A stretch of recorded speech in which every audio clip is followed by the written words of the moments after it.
Good morning, Pathways Funding Agency. Thank you so much for this opportunity to present this grant proposal that we have developed to support our students in our community. So the community-based tutoring program is brought to you by myself, Laverne McNeil, and my team of committee members. According to the U.S. data profile, about 14% of students in Tampa, Florida are foreign natives born outside of the United States. More than 20% of Northwest's elementary school students in Hillsborough County represent the bottom 25% in reading and mathematics. So just to make a connection to this, I'm also from another country, so moving here, there's so many challenges with coming to another country, but one of them should not having the ample academic support that you need. Having academic support specifically for students with disabilities and language barriers is so essential. So the mission of this program is for students to gain knowledge of grade level standards and to improve on their academic performance. According to FLDOE.org, more than 20% of Northwest elementary school students in Hillsborough County represented the bottom 25% in reading and mathematics based on their FSA reading and mathematics results for grades 3 through 5. So the problem that we're noticing is that about 20% of students with disabilities that have an IEP or they have another ESC labeling, or they're just new to the school system, are not meeting grade level standards. So one of the areas that we wanted to address is providing support for our teachers. Teachers are requesting extra time of these students to meet their needs individually. So the key benefits of this program is, one, we wanted to address the financial aspect. Parents have shared that finances is an issue. So we wanted to address that first. We wanted to make this program a fee-based program. So financially affordable is one of our key benefits. It's free for students to attend. We also provide after-school snacks, so students will be fed and they're being provided with the academic support that they need. Resources will also be provided through our school and the support for the students with learning disabilities.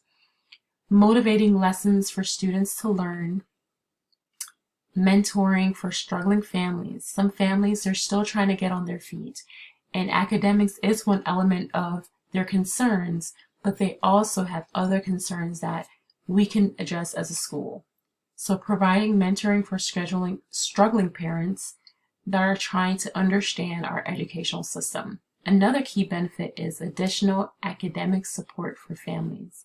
What can our parents do at home when the students are not at school? What can our parents do in the summer to continue to cultivate and nurture what we are doing in this program? So that's the area that we will benefit there. What additional academic support can families receive?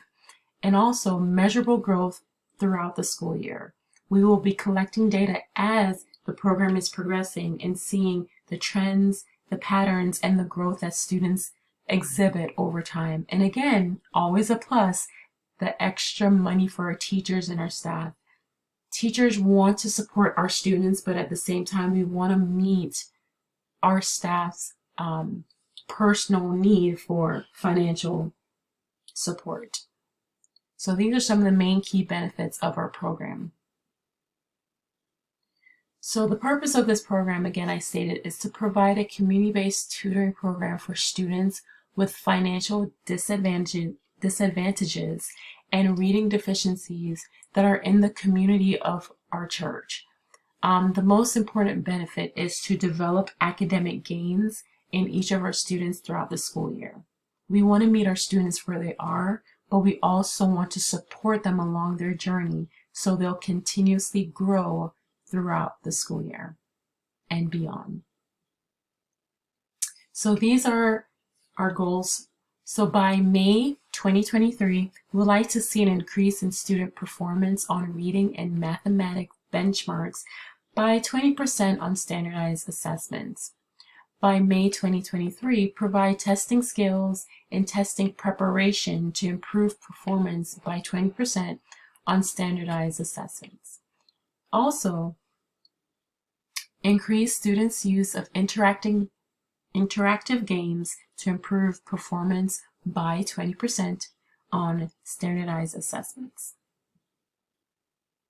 So these are some of our projected activities. So the first thing we would like to focus on is developing and working with a program committee.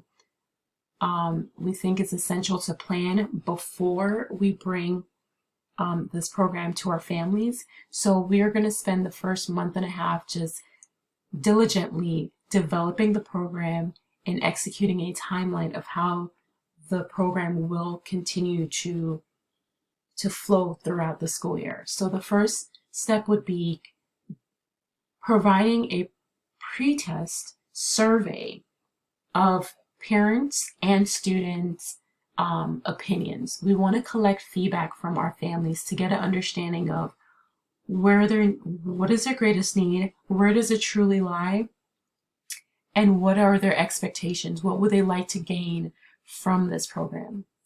We'll also do a post-test to kind of see the experiences that they have gained throughout the program, what they have learned, and what were the strengths and the weaknesses of our program. The reading and mathematics diagnostics, there will be 3 that will be given throughout the year, and we'll be using these assessments to measure our goals, to see how the growth has been achieved, and to see, have we met those goals?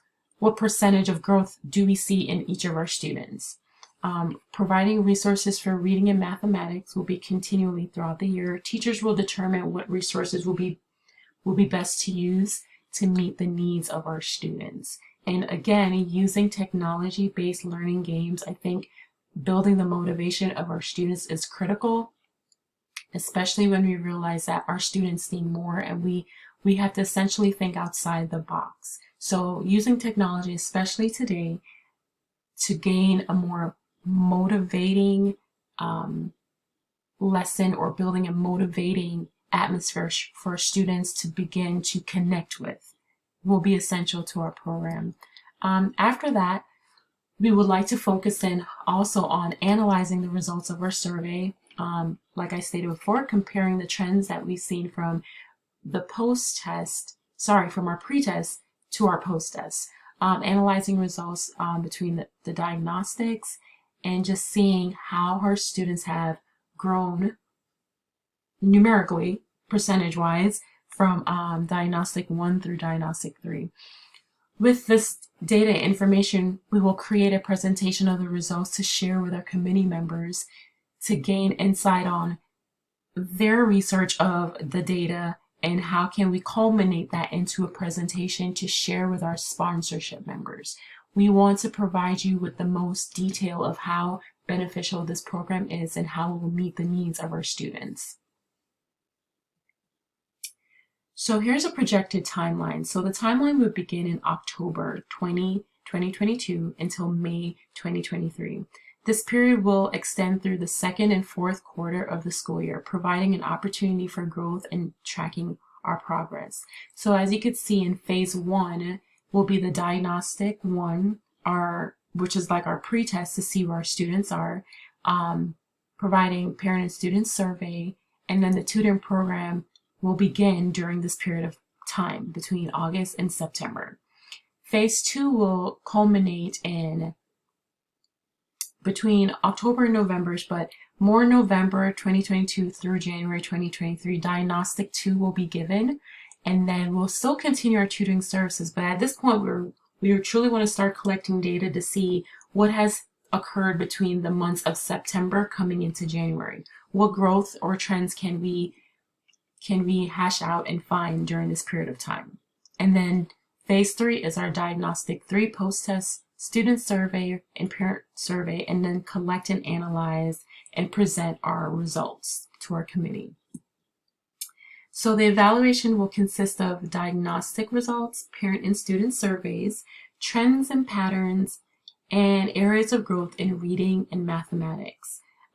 Committee members will share results that that will be compiled into a presentation in June 2023. Here is our expected projected budget for staff, resources, and other materials for the success of our program. Thank you for this time just to present our overview of what we project our program will need to be successful. We thank you for your time and your consideration.